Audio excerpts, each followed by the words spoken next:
Got it. Got it. Sorry.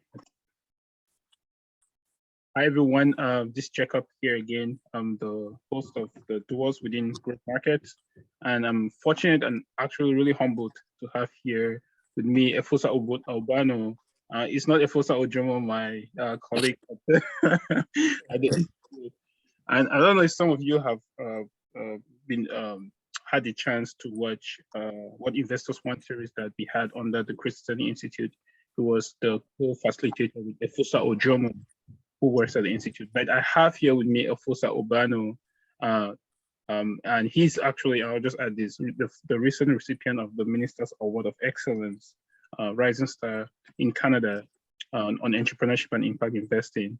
And he actually currently manages, he started and he manages the University of Toronto program that supports Black founders with capital, community, and capacity building. He also started and leads the African Impact Initiative. So I'll put a link of all of this in the description below of this episode. And the African Impact Initiative, which is really cool, invests in young African innovators. And he, as a person, has experience using technology to create social impact, invest with impact, and build early stage ventures. Quite an impressive resume, and a really humble guy from my experience working with him. So thank you so much for making the time, Efosa. I'm really honored to have you here. So thank you. Thank you. Thank you for having me. Sure. Just for us to just get in, can you just tell us a little bit about yourself? How was it like growing up? And let's just start from there.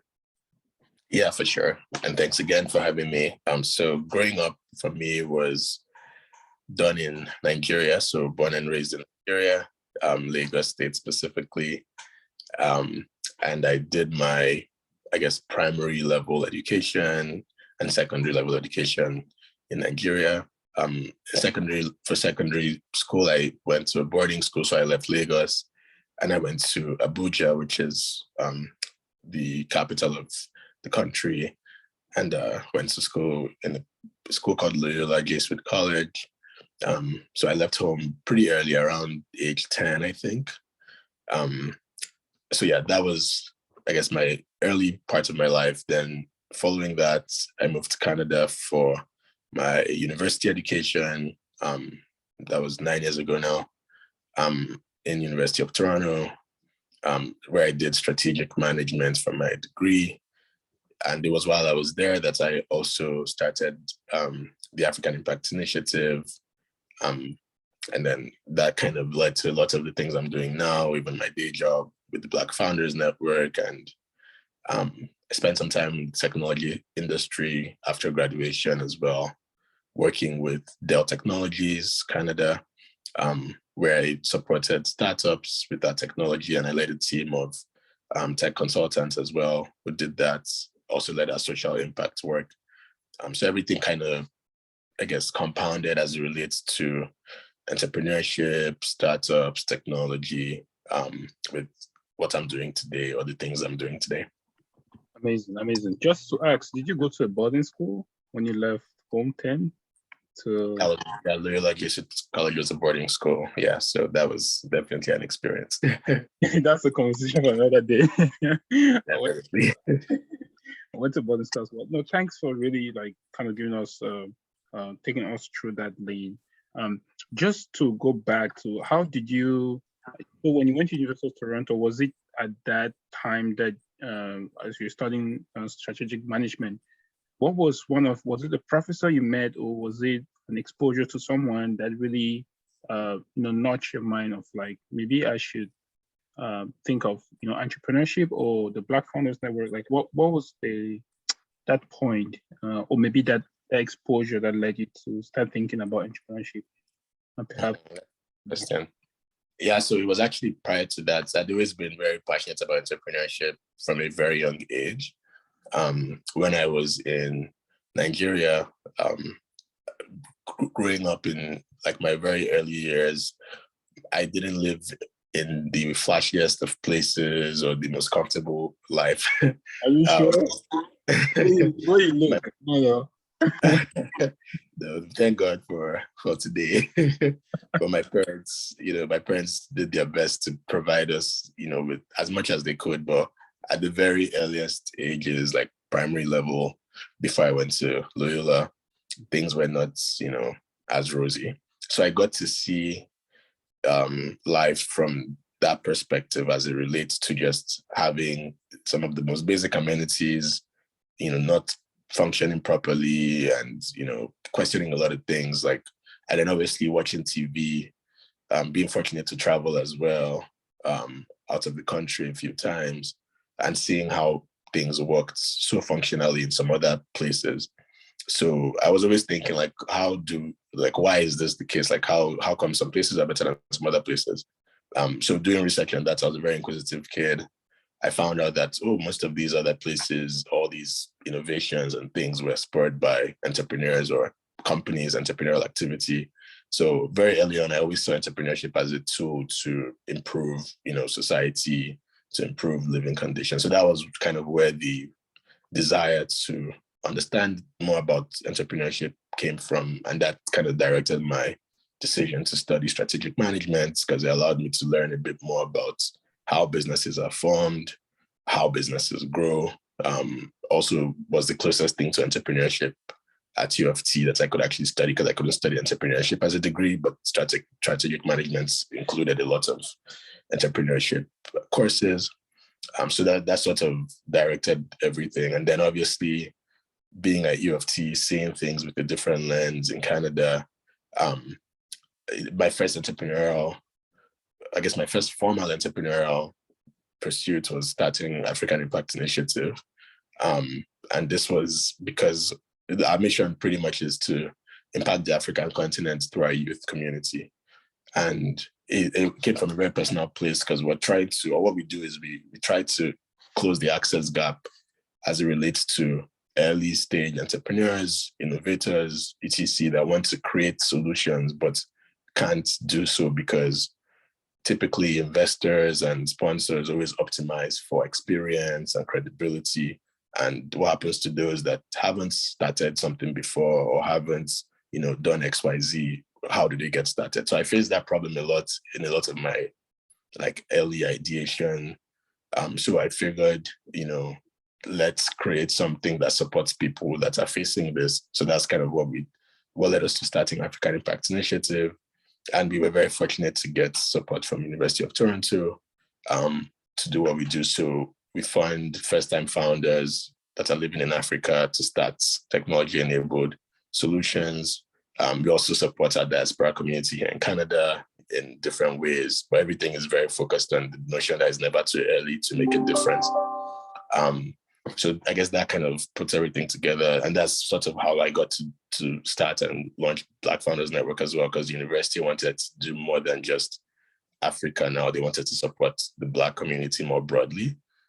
So last year, we were able to, they kind of poached me from Dell because I was working full-time with Dell. And then they brought me back in to work full-time on this and build that program. Yeah.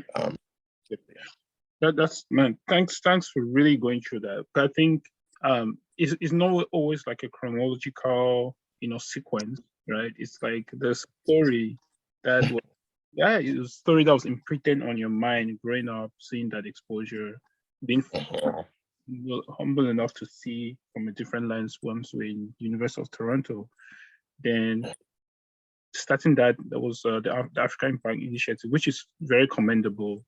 And I know can you just talk a little bit about your trip that you just made recently and the work you're doing with some of the entrepreneurs of last year and your goal for this year? Then we can go into the Black Founders Network. Yeah, for sure. So last year we completed our second cohort of a program called the African Impact Challenge. So the challenge is the part of our programming that focuses on first-time founders that I mentioned.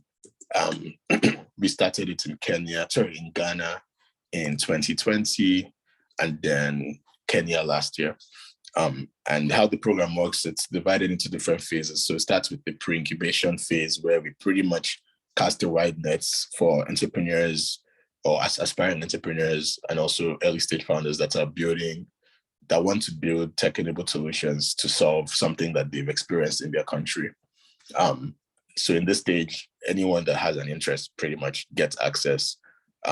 Last year in Kenya, we had over 500 entrepreneurs on our platform at this stage. And our pilot in Ghana, we had 92.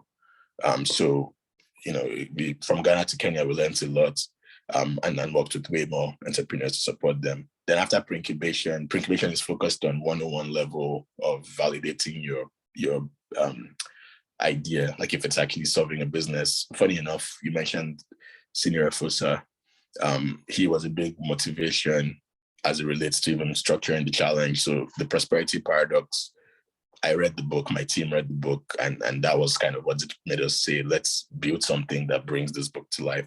So the challenge is really, really structured on the principles of prosperity paradox, and Efosa Obano has played a big role in shaping that as well. So in pre-incubation, they actually go through sections of that book and they learn to apply the principles to how they build their solutions, the concepts of job to be done, the concepts of targeting non-consumption, all that good stuff. Then we also get to learn a bit more about them because this stage lasts for 8 weeks. And then from there, we see the ones that are actually, they have what it takes to succeed as an entrepreneur, not by experience, but by work ethic, by a good team, dynamic, all that stuff. So we select the top performing ventures and we fund them with minimum capital to help them build minimum viable products. We do a mixture of grants and a mixture of investments. It's kind of up to the entrepreneurs to determine what they would want, because we also recognize that at that early stage, not everybody wants to give away equity. So for those that are comfortable giving away equity, we provide more capital to them. For those that aren't, we provide grants to them. And then they build their minimum viable products into incubation. This phase is a structured phase that helps really take it from idea to solution.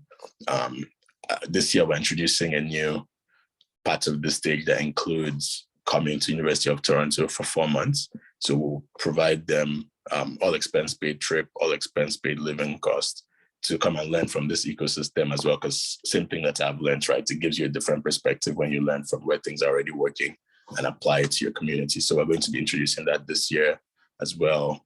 And then after incubation, then we graduate the cohort and support them with implementation. So that was what I went to Kenya for. I just came back from that, where we graduated our Kenya cohort, awarded the top performing ones with prizes, and then also connect them with impact investors that are kind of later stage than us and VC. So the guys that typically would optimize for traction and experience, all of that. At this phase, the companies we work with are already now from 0 to 1 as it relates to, they now have the traction. They now have, that sort of, those metrics that would excite typical investors. So we usually have a high success rate of follow-on funding being secured for those we work with. From Kenya, for instance, more than half of our cohort has already secured like later stage funding from our investment network, because we really optimize in getting to that problem solution fit / product market fit through our program. So that's the challenge in a nutshell. I think that was the question you asked, right? Yeah. Yeah, for sure. I mean, that's incredible, and you did literally build a system that works perfectly, and it's cool that Efosa Obano's frameworks within the book kind of helped with that. No, thanks so much for sharing. I think, definitely. I don't know if our applications open or. Yes, so I'll actually open applications next week. So Okay. this is right. Good timing. Yeah. So, and this episode comes out, next week. So, yeah. Yes, Google the African Impact Challenge, and you should find out. Our website is africanimpact.in. So you should be able to find all the information, and we'd love for anyone that is interested to apply. Awesome. I'm so excited you got that synchronization there. Yeah, I'll definitely put the links to in the description. Just so now, because just let us get briefly into Black Founders Network, what you do now, then we will wrap up with just a few warm-up questions. So can you just share a little bit about what you do now at the Black Founders Network and how you support the Black community there? Definitely. So the Black Founders Network is what I do right now, as well as my day job for the University of Toronto. So it's pretty much a program that supports Black entrepreneurs by providing the right mix of capital, capacity building, and community at different stages. And as it relates to how it works or why it exists, it's an extension of what I had started with African Impact Initiative, but the University of Toronto wants to do more to support Black entrepreneurs more generally. So it's not only focused on Africa, this is focused on people that self-identify as Black, huge presence in North America as well, and trying to also scale into Europe. The key thing to note is it's sector agnostic, so you can be solving any type of problem or wanting to solve any type of problem. It's also stage agnostic, that in the sense that you can come in with just a willingness to be an entrepreneur. And we still provide funding. There's 3 stages: BFN core, which provides $5K in Smart Start grants to anybody that wants to start entrepreneurship. And we help you to find your co-founding team. We help you to crystallize your MVP and launch something. Second stage, BFN accelerates. You have an MVP, but you haven't started generating revenue like in a recurring way. So we provide $25K in grants as well to people at this stage. You have to have one person on the founding team that self-identifies as Black. And then we also help them with everything as it relates to product development, talking to users, etc., partnerships. The goal is to get, at the end of this accelerate stage, you get revenues that are recurring from your product or your service. Then the last stage is BFN scale. At this point, you have revenues that are recurring, and it's about just keeping the company alive for as long as possible.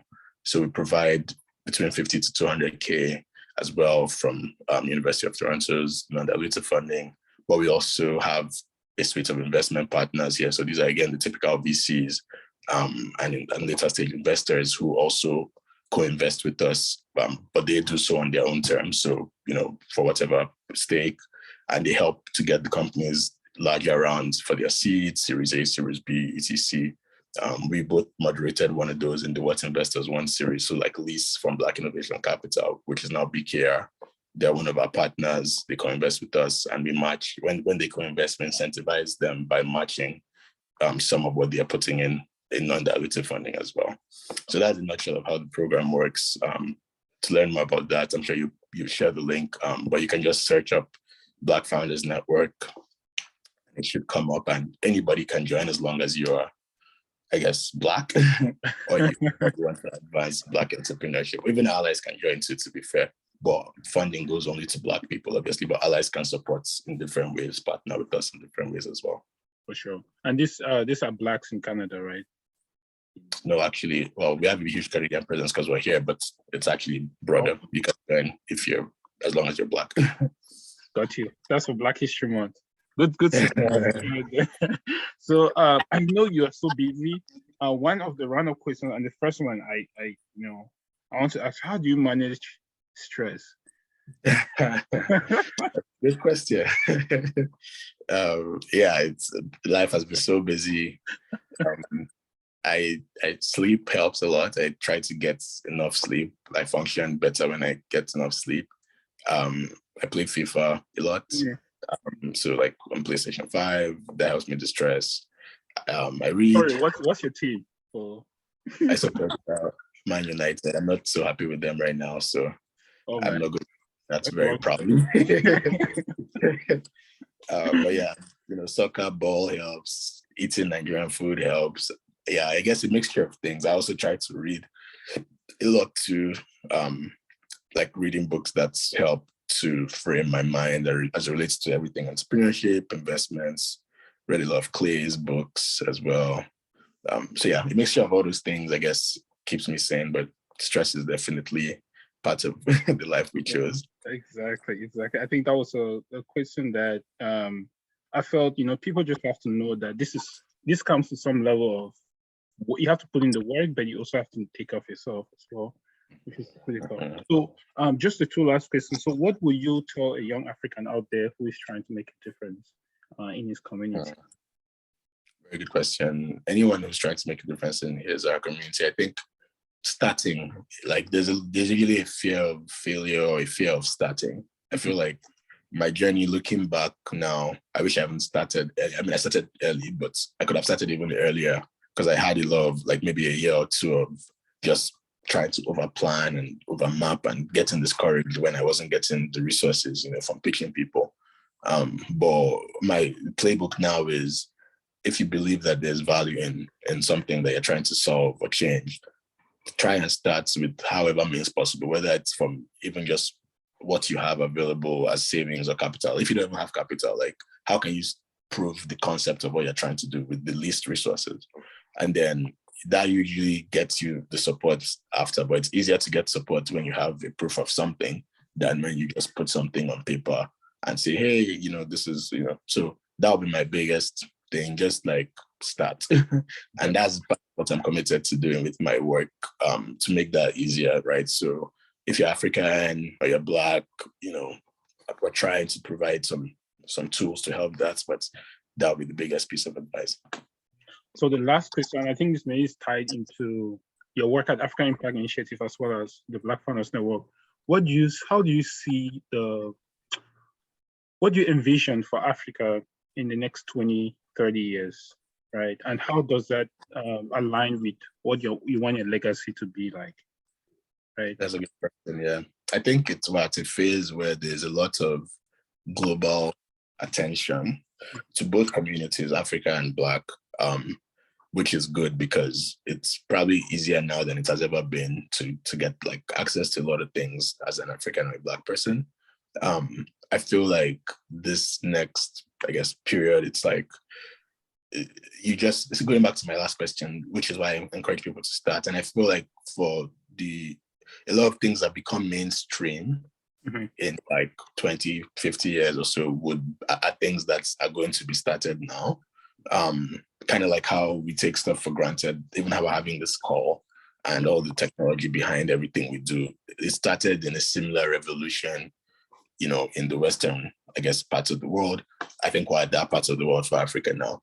So, and my legacy, not really mine per se, but I'm a strong Christian and God kind of guides everything I do. And it's more so I see my role in this to serve others, help God to serve others by, bridging the accessibility gap, enabling so many people to get started, and also helping start things that solve core problems or, reduce the core barriers for both communities, is what I hope, by God's grace to be able to do.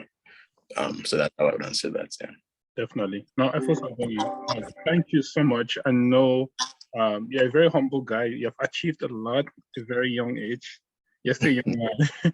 And I do think your story inspires people, your projects you're working on. Definitely people have to be proud of as investors or as entrepreneurs. And I really want to thank you for your time.